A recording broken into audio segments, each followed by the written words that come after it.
वर्षों तक निरंतर संयम की साधना की और मुनि के स्वरूप का जो प्रभाव आम जनता में उन्होंने दिखाया,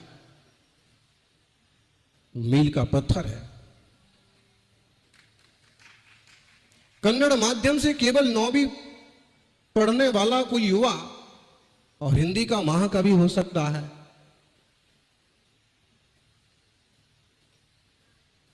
मूक माटी जैसे महाकाव्य लिख सकता है। दक्षिण भारत से आके उत्तर भारत में हजारों लोगों की धारणा बदल सकता है। सैकड़ों साधुओं को संयम का मार्ग प्रदान कर सकता है।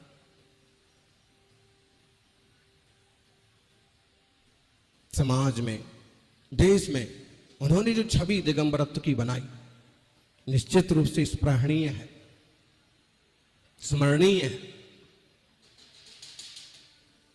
उनके जाने के बाद भी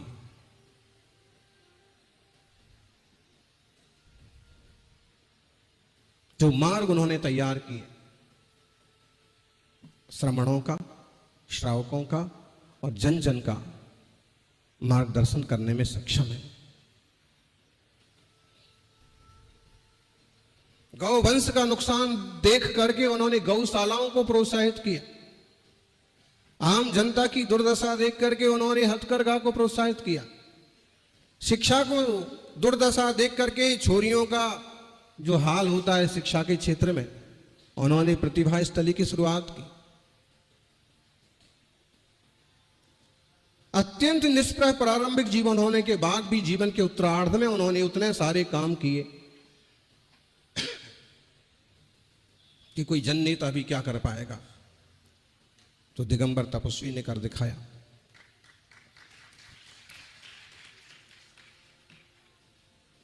नौवीं 10वीं की बात होगी, सागर विद्यालय में मोराजी में हम लोग पढ़ते थे। महाराज जी का प्रवचन पूरा हुआ, प्रवचन भी अपन सुन रहे थे। प्रवचन पूरा होने के बाद अब हमें ये तो मालूम नहीं था कि कार्यक्रम क्या है, लेकिन वहां एक गड्ढा खोदा गया और आचार्य महाराज आकर के प्रवचन के बाद वहां खड़े हो गए। हम भी आकर के, बच्चे तो कहीं भी घुस जाते हैं, हम भी आचार्य महाराज के पास में ही खड़े हो गए। आचार्य श्री के साथ एक दो साधु और 10वीं श्रावक और विद्यालय के नए छात्रावास भवन का भूमि शिलान्यास चालू हो गया। तो हमें ये तो कोई खास खुशी नहीं थी कि महाराज जी के पास खड़े हैं, लेकिन हमें ये खुशी बहुत थी कि नया छात्रावास बनेगा, नए कमरे में रहने को मिलेगा। बच्चों की जैसी बुद्धि होती है, लेकिन इतना गौरव, इतनी स्मृति आज भी है। आचार्य महाराज ने कुछ समय खड़े रह करके, उसके बाद छुट्टियां हो गई, सब घर चले गए और जब वापस आए तो छात्रावास बन करके तैयार हो गया। फिर उसी में हमको भी, पहले पुराने कमरे में रहते थे, अब नए कमरे में रहने को मिला।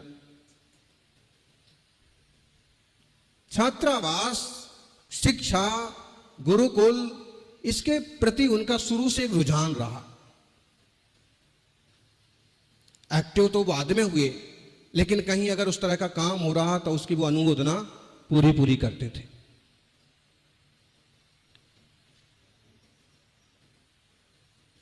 ऐसे ही अक्सर कर लोग जो है गुरुओं की गंभीरता समझ नहीं पाते हैं और कुछ का कुछ हिसाब लगा लेते हैं। वैसा एक प्रसंग हुआ कुंडलपुर में, शायद 92, जब यहां गुरुवर सन्मति सागर जी का चतुर्मास हुआ होगा, तब तो हमें पता भी नहीं था। हम कुंडलपुर में थे, सागर विद्यालय जा रहे होंगे तो कुंडलपुर से दर्शन करके फिर निकलेंगे, ऐसा कुछ। तो फिर हमने आचार्य महाराज से कहा कि 2 मिनट का वक्त हमको भी मिल जाए, व्रत लेना है। गए, उस सुपार्श्वनाथ, बिना फन वाले सुपार्श्वनाथ भगवान का मंदिर, नीचे वाले मंदिरों में वर्धमान सागर के लाइन में जो है, तो आचार्य महाराज के पास चले गए। बात चालू हुई, नमोस्तु किया। अक्सर कर यही समझाते थे, पहले पढ़ाई पूरी करो फिर बाद में संयम की बात करो। अब उनको कौन बोले कि तुम खुद ही 9वीं पास हो, हमने तो 10वीं कर ली। तो हम कुछ और बोलने के निवेदन के मूड में थे कि इतने में कोई श्रावक आ गए तो किन्हीं माता जी के संघ का मैसेज लाए होंगे, संघोपसंघ रहे आते हैं तो उनका संघ का।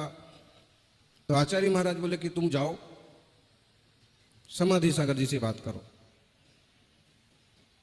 हम समाधि सागर जी के पास चले गए। समाधि सागर जी अपने आप वो अपने लिखने पढ़ने में लगे हुए थे। 2-5 मिनट बैठे, हमारा मन करने का, बात करने का मन नहीं हुआ। हमको ये लग गया आचार्य महाराज ने हमको समय दिया और फिर हमको भगा दिया और हमारा समय उनको दे दिया। अक्सर कर लोग सोच लेते हैं ऐसे, जैसे हमने सोच लिया ना। लेकिन उस समय की परिस्थिति क्या है, तुम्हारा काम इतना छोटा हो सकता है, सामने वाला काम ज्यादा बड़ा हो सकता है। तुम्हारे से बात करेंगे, शायद तुम्हारे व्रत और तुम्हारे प्रायश्चित की बात होगी, लेकिन वो सामने वाले से, किसी समाज के अध्यक्ष से बात कर रहे हैं तो पूरे आरिका या मुनि संघ की बात है वो। तो समाज जनों को विचार करना चाहिए, कभी भी केवल निजी स्वार्थों के कारण से गुरुजनों पर किसी तरह की धारणा नहीं बना लेना चाहिए। फिर उसके बाद बिना बारह में व्रत लिया, तब भी उन्होंने कहा और पढ़ाई करो, शास्त्री कंप्लीट करो। बीकॉम हो गया, हमने कहा चल रहा, बीकॉम कंप्लीट करो, एमकॉम कंप्लीट। हमारा दिमाग खराब हो गया। और ये सब कंप्लीट करते करते कहीं माता पिता ने हमको ही कंप्लीट कर दिया तो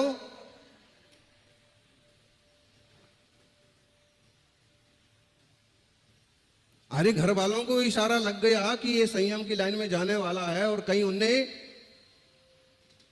गृहस्थी में प्रवेश करा दिया तो मुश्किल हो जाएगी। फिर भी आशीर्वाद लिया। फिर कुछ महीनों में मुनि संघों के सानिध्य मिलते रहे और कोई संयोग ऐसा बना कि आचार्य श्री सन्मति सागर जी गुरुदेव का सानिध्य मिला।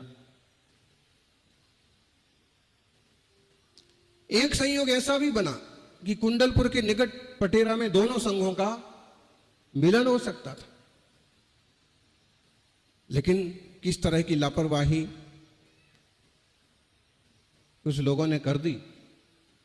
नहीं तो आचार्य महाराज का भी पूरा मन था, सन्मति सागर जी गुरुदेव का पूरा मन था, और फिर भी एक गली को छोड़ करके संघ इधर से इधर निकल गए, क्योंकि यहां से भी व्यवहार हो रहा था, महाराज जी का कुंडलपुर के लिए व्यवहार हो रहा था। श्रावकों के ऊपर बहुत कुछ निर्भर करता है मुनि संघों के वात्सल्य और प्रेम को आगे बढ़ाना, संघों का मेल मिलाप कराना, संघों की आपसी दूरियां मिटाना। अगर हमने इधर की बात इधर कर दी, बिना मतलब की बातें जोड़ दी, तो अच्छे खासे वीतराग स्वभाव वाले, वात्सल्य स्वभाव वाले साधुओं के मन में भी विकल्प खड़ा हो सकता। तो वहां से कुंडलपुर से भी आग्रह कर दिया कि महाराज जी आप पधारिए, वहां मिलन होने वाला है। शायद वहां आचार्य श्री भी निवेदन कर दिया कि आप पधारिए, और वो मिलन इस टाइप से हुआ कि वो इस तरफ से निकल गए, और 2 रास्ते हैं ना वो पटेरा में, तो एक रास्ते से सब संघ निकले। जब संघ निकल गए आधा किलोमीटर, फिर कोई बोले आचार्य से तो उधर निकल गए। नहीं तो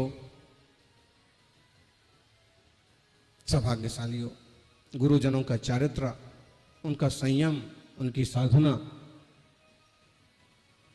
आदर्श है और प्रत्येक भवजीव के लिए कल्याण का एक बड़ा साधन है।